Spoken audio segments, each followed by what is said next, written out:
Melissa. I'm a grateful recovering alcoholic, a grateful believer in Jesus Christ. I suffered from anger, codependency, overthinking.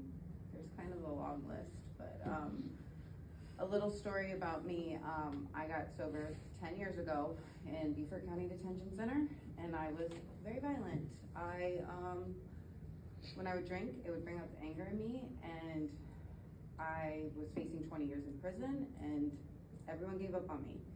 So I made the decision there in Beaufort County that I was going to go to rehab, and I didn't know anyone sober.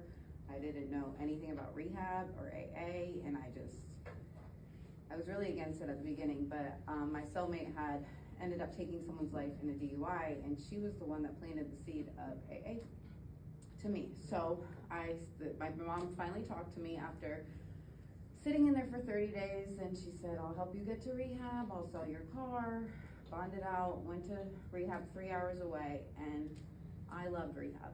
I loved it. They gave me a big blue book that was written for me.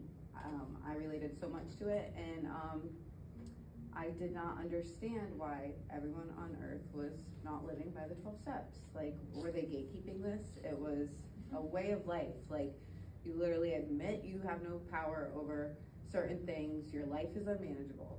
Then I knew when we got to the God part, I was raised in the church, I was raised in a loving family, and my parents are still married.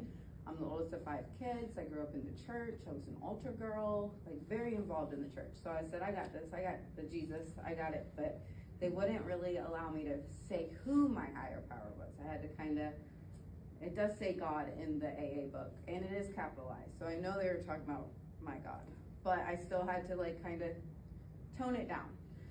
And then they had you write everything out of all the things you've done, the harm you've caused, and then you tell another human and God, and then you look at all your character defects that human wrote down for you, and then you do the opposite, and then you make a list of all the people that you harmed, and then you make amends, and then you live these every day. You keep your side of the road clean, and that's just the way of life. Like, how can every human on this earth not benefit from